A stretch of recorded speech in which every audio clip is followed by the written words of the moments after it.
Pag pinag-aralan at sinuri talaga ang preference ng Panginoong Hesus, gusto niya sa mga bagay-bagay, quiet, silent, private, simple. Ano ang naging mga departures ng historical Christianity mula sa talagang makikita natin sa Bible, sa Gospels, na preference ni Jesus for privacy? Ang pag-aaral natin ngayon, pinamagatan nating privacy according to Jesus. Ano ba talaga ang katuruan, example na ginawa ni Jesus na may kinalaman sa observance of privacy? Jesus teaches that prayer should be in private. Matthew 6:6, ngunit kapag mananalangin ka, sabi ni Jesus, pumasok ka sa iyong silid at isara mo ang pinto. Saka ka manalangin sa iyong ama na hindi mo nakikita. At ang iyong ama na nakakakita ng ginagawa mo ng lihim, ang siyang magbibigay sa iyo ng gantimpala. Hindi na kailangan pang pabalik-baligtarin ito at magpasirko-serko tayo at magpagulong-gulong para maintindihan na ang turo ni Jesus, prayer is better off done in private. It is better done in private.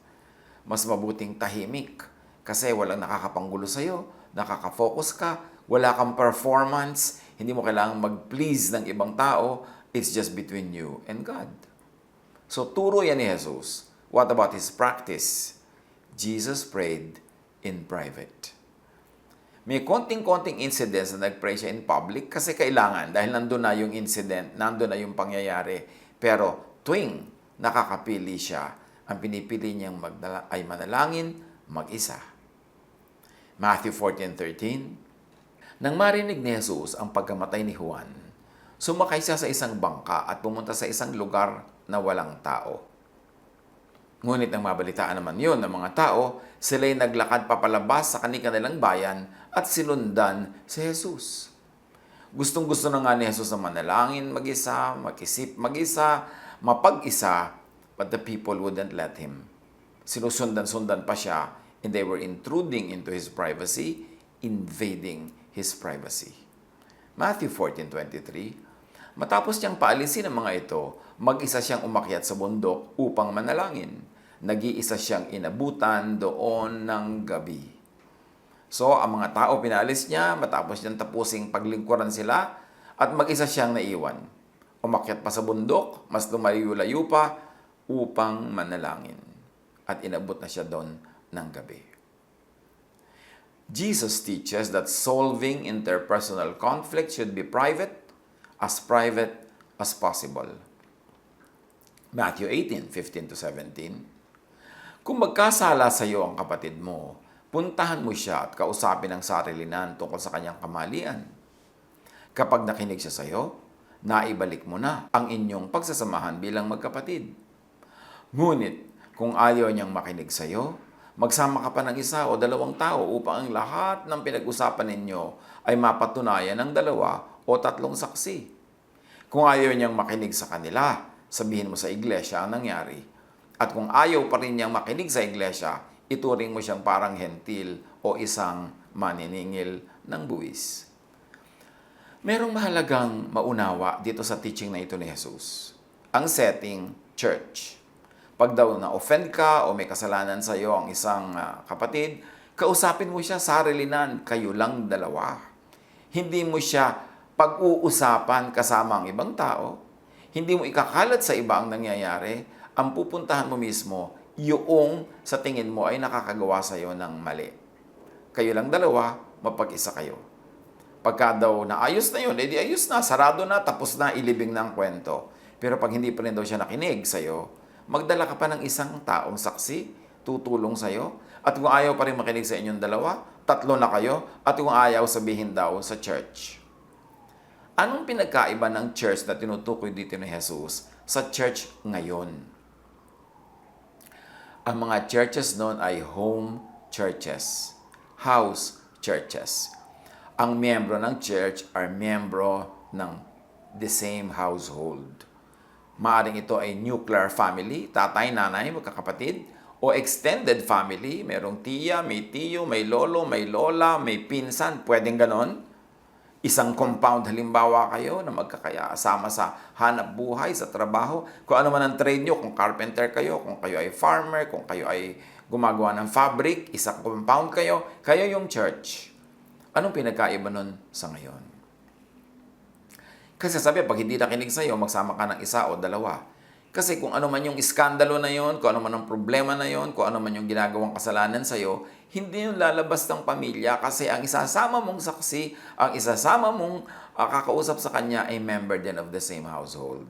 At syempre, pag member of the same household, kahit pa mayroong mga hidwaan ko minsan, pag-iingatan nyo pa rin ang puri, ang dangal ng isa't isa, hindi nyo pa rin yan ilalabas ng bahay at dadalhin sa barangay ang chismis. So, yun yung premise, yun yung context na ito. At sabi, pag hindi pa rin nakinig sa 2 o 3, sabihin sa buong church. Ano yung church? Baka 10 tao, 20 tao at most, ang konti-konti nyo kasi nga house church. So, hindi kakalat at sasambulat sa buong bayan yung kasalanan o yung pagkukulang o yung issue. Kasi kayo pa rin yun, meron pa rin kayong malasakit sa isa't isa at hindi nyo pa rin ipapahiya needlessly sa labas ng bahay, sa labas ng tahanan o compound, yung kung sino mang gumagawa ng kasalanan. Okay, fast forward to today. Ang churches, 50 ang tao, ang dami na nun. Hindi na sila member of the same household. Magkakaroon ba yun ng the same malasakit? Pag-iingatan din ba nilang hindi kumalat ang chismis tungkol sa isang may ginagawang kasalanan o pagkakamali? Pag nalaman na nila lahat yun, naalalaman rin ng mga kamag-anak nila, mga kaibigan nila, na hindi original kamag-anak noong involved, di kakalat na ngayon, nakakasirang puri, nakakasira ng kapayapaan, katahimikan, it destroys the social fabric of the church. Kung 100 ang members ng church, 200, 300, at may uso pa mga mega churches na libo-libo. Tapos merong kasalanan, hindi nakinig sa isa, 2 o 3, ipupulpito mo, ilalagay mo sa entablado, tatawagin mo doon, may internet pa ngayon, may camera, napapanood pa ng live stream, buong daigdig na ngayon na nakaalam ng problema ng isang tao at ng another tao o 2 o 3, pero dahil sinunod nyo yung verses na yon na hindi naman naiintindihan yung context, ganun ba ang ma-achieve na ending? Wala nang privacy. So, wala nang privacy yung problema ng tao, wala nang privacy yung hidwaan nila, lalaki, magkakampi-kampihan ng marami, machichismis pa yung mga ibang involved. Kasi siyempre, hindi kahit naman member kayo of the same church, wala naman talaga noong deep love that a family member has for another family member.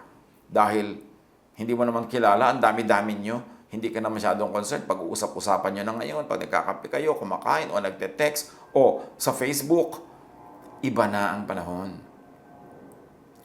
Yung privacy na gusto ni Jesus, dapat pa rin natin yung i-respect. Kasi yung pa rin ang diwa ni Jesus.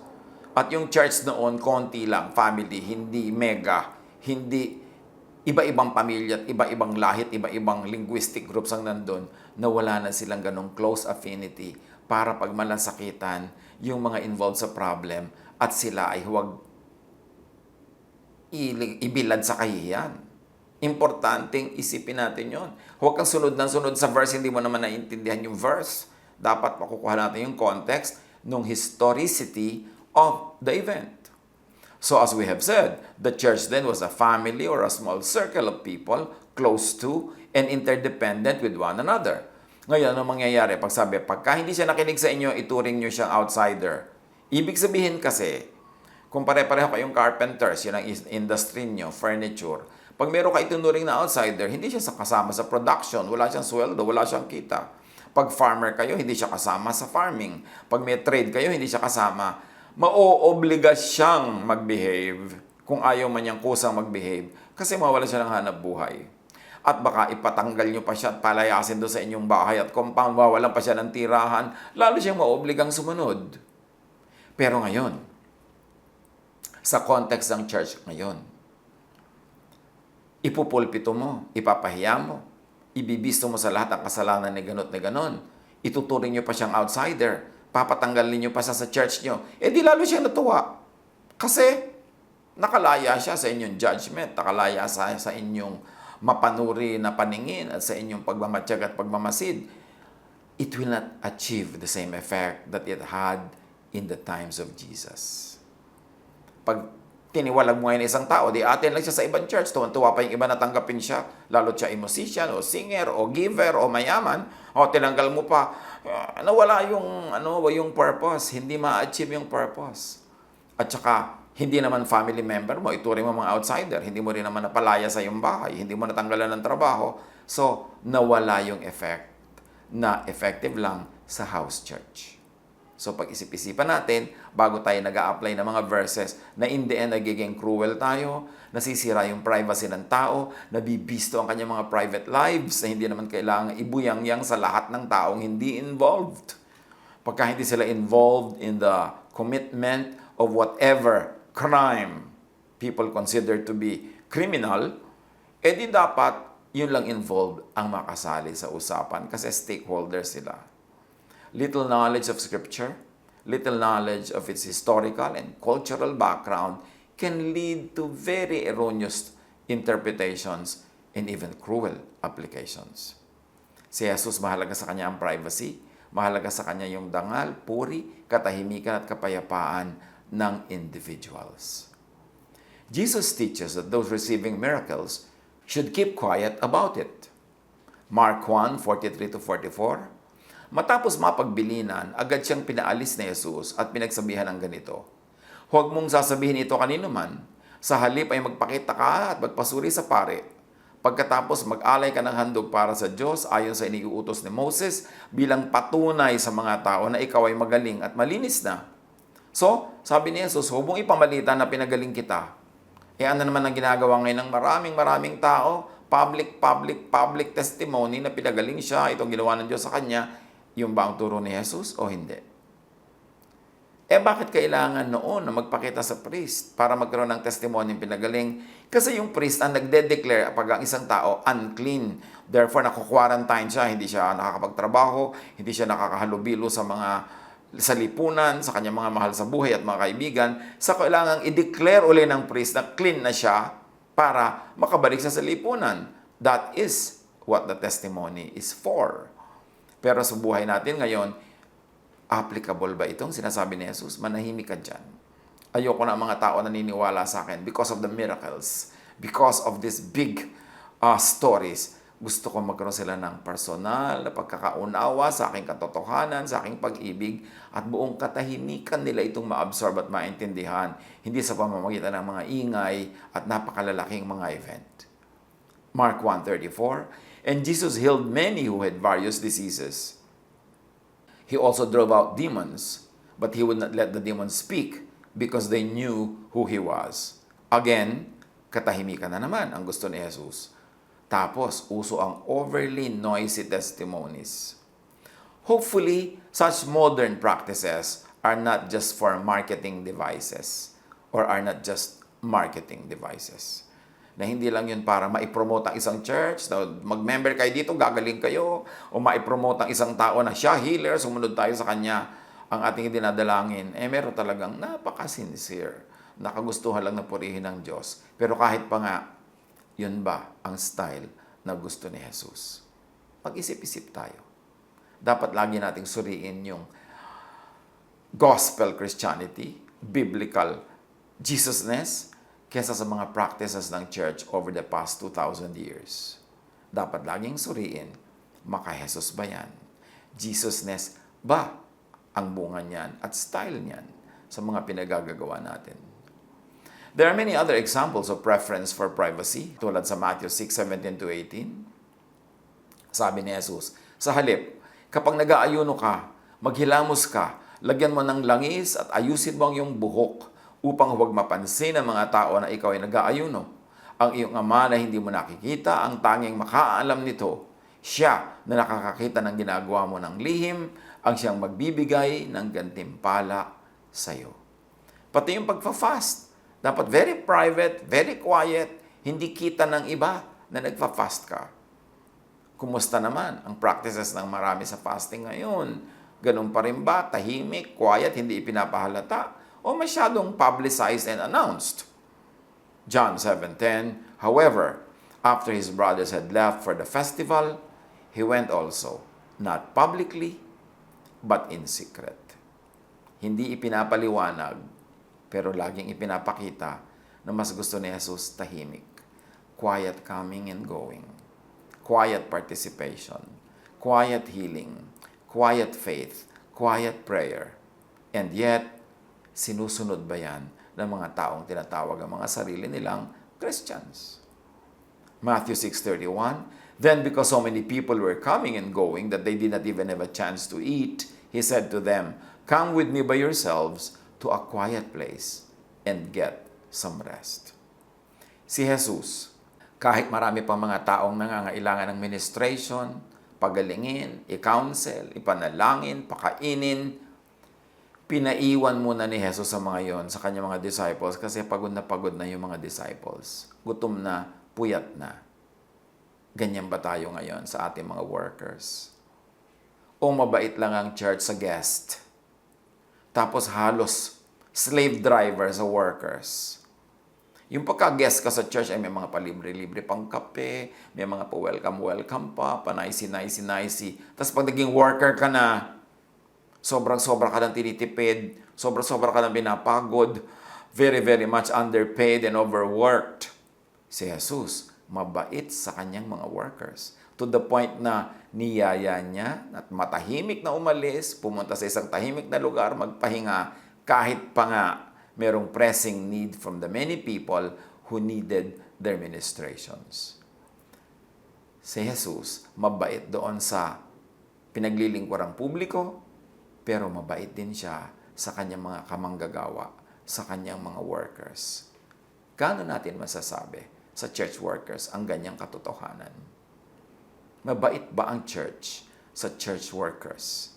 O mabait lang sa bisita para ma-attract, mag-join? At pag naging member na siya, lagot na siya dahil trap na siya, nando na siya. Ganun ba? Nawa, katulad tayo ni Jesus lagi. Kasi sinasabi natin, tayo ay Christian. Pag Christian ka, dapat punong-puno ka ng Jesusness. Hindi Mosesness, hindi lang Paulness or Peterness o kung anumang ness yan. Kasi mga tao lang sila at maaaring merong mga sistema na hindi sang-ayon sa pamamaraan ni Jesus. Kaya laging suriin ang pamamaraan ng lahat ng religious teachers, religious groups, and churches sa lain kay Jesus. After all, Jesus is the measure of all things, and in Him all things hold together and should hold together. Mark 8:29-30. Ngunit kayo naman, ano ang sinasabi niyo kung sino ako? Tanong ni Jesus sa kanyang mga disciples. Sumagot si Pedro, kayo po ang Kristo. Huwag ninyong sasabihin kanino man kung sino ako. Mahigpit na utos niya sa kanila. So ang style ni Jesus hindi maingay, hindi loud, tahimik. Dahil merong himala na nangyayari sa tahimik na approach, sa tahimik na pamamaraan, tahimik na pag-iisip, tahimik na pananalangin. Mark 9:28, after Jesus had gone indoors, his disciples asked him privately, why couldn't we drive it out? So, na-absorb na rin ng mga disciples yung style ni Jesus to the point na meron silang tanong, hinintay nilang mapag-isa sila, sinundan nila si Jesus, at nung nag-iisa na sila, doon nila tinanong, sarilinan. Hindi lahat ng bagay dapat maingay. Mark 9:9, as they were going down the mountain, Jesus gave them orders not to tell anyone what they had seen until the Son of Man had risen from the dead. So pati ang pagkukwento tungkol sa mga kababalaghan, mga himala, at kung ano-ano pang magagandang bagay, may tamang time. Hindi lahat ng time is a good time to tell spiritual things and truths to many people. So from the gentle, quiet, simple work of Jesus that focused on personal, inner self-growth, some Christianities had evolved to be very public, loud, aggressive, outward, performance-crazed, frenetic. Ang pinagmulan ng pananampalataya si Jesus, ang paniwalang kanyang ginawa, punong-puno ng katahimikan, punong-puno ng privacy, punong-puno ng inner work of the Spirit. Pero over time, ang mga kalipunan na tumatawag sa kanilang mga sarili na Christians ay naging masyadong mahilig sa publicity, maingay, masyadong mga aggressive, at masyadong punong-puno ng performance at nakakapagod ang maraming ginagawa.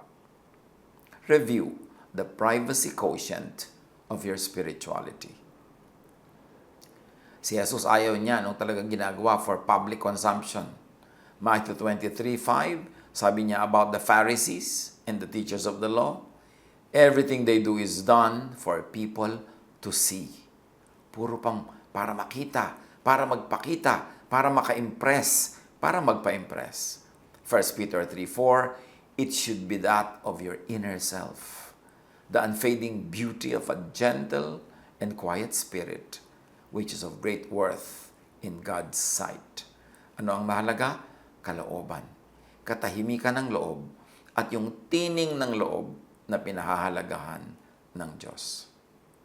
Sa ating pagbubulay-bulay, sa ating panalangin, sa ating religious life, develop, return to personal prayer. Maganda din yung public prayer, yung mga members kayo ng isang grupo, sasama-sama kayo, nananalangin, napakarami ring blessing na pwedeng maganap sa ganon. Pero yung sobrang laki na prayer group, prayer event, na para ng performance, para ng showbiz, napakahirap na mag-concentrate sa udyok ng Holy Spirit kasi pag malaking event, scripted lahat, pati dasal. Scripted lahat ang sequence ng ipagdarasal. At usually, kung sino-sino ang mangungunang magdasal, yung mga sikat, yung mga kilala, nawawala, madalas, hindi lagi, pero madalas, nawawala na yung pagiging taos-puso. Nawawala na yung talagang napaka-spiritual na gawain. Kasi ang objective ng lahat, magawa ang lahat according to clockwork precision, according to script, according to time, tapos production. Nasaan yung hinahanap ni Jesus at itinuturo ni Jesus na katahimikan?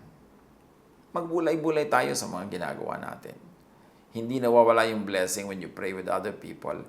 But there's a very thin line between a group prayer and a production event. Dapat nating makilala yon. Develop. Return to personal worship.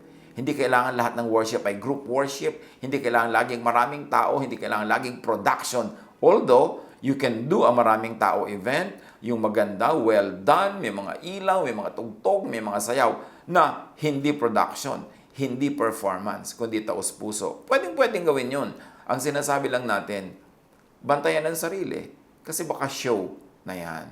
Baka isa ng palabas. Pero hindi lahat ng maganda, hindi lahat ng malaki ay palabas. Pero napakapayat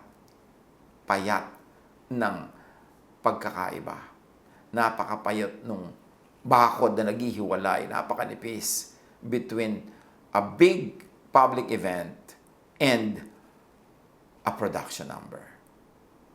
Malaki ang temptation, pagka malaki ang production, na i-control ang lahat. Therefore, scripted. And how can the Holy Spirit work kung scripted ang lahat?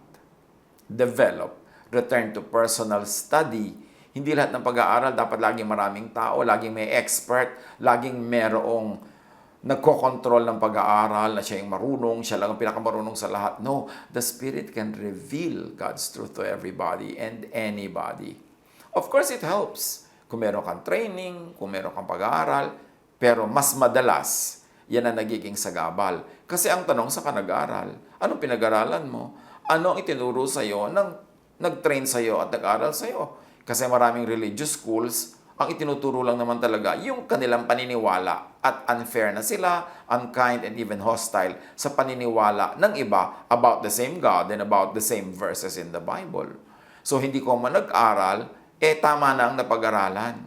Kasi madalas, pagka religious school ang pinasukan, meron agad statement of faith yan. Yayakapin mo agad ang paniniwala nila. Anong pag-aaral ang mangyayari sa school na yon na nakakahuna agad, nakapader ang isip mo, hindi ka lalabas doon sa statement of faith ng school na yon.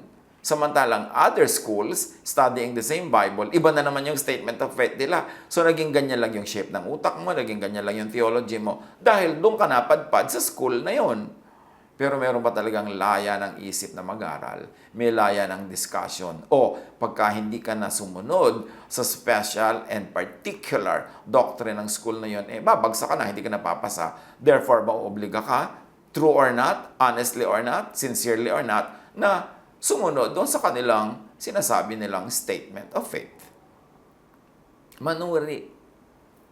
Ang nawala kasi ngayon sa maraming modern Christianities, yung personal prayer, yung personal worship, yung personal study, at personal ministry. Personal service according to your conscience, according to how God leads you. Lahat naging under the control of the organization of the institution.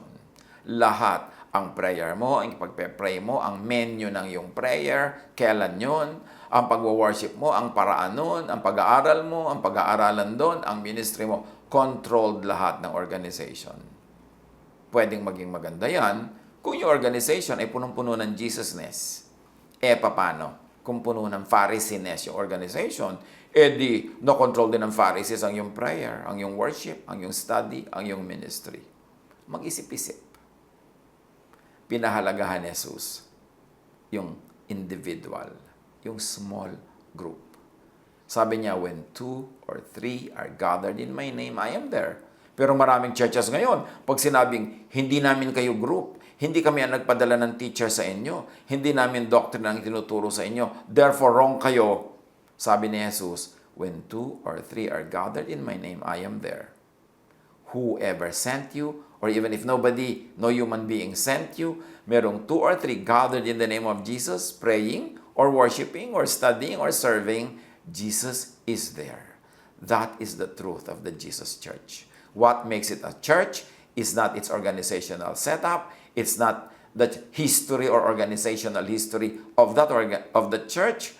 What makes it a church is if there are 2 or 3 believers, Jesus is there. There is a church. Hindi mo kailangan kumuha ng authority kung kani-kaninong Pilato, kung kani-kaninong tao, kung kani-kaninong organization that claim na sila lang ang may authority. Walang ganon. When 2 or 3 are gathered in the name of Jesus, Jesus is there. Huwag tayong magpakontrol ng sobra.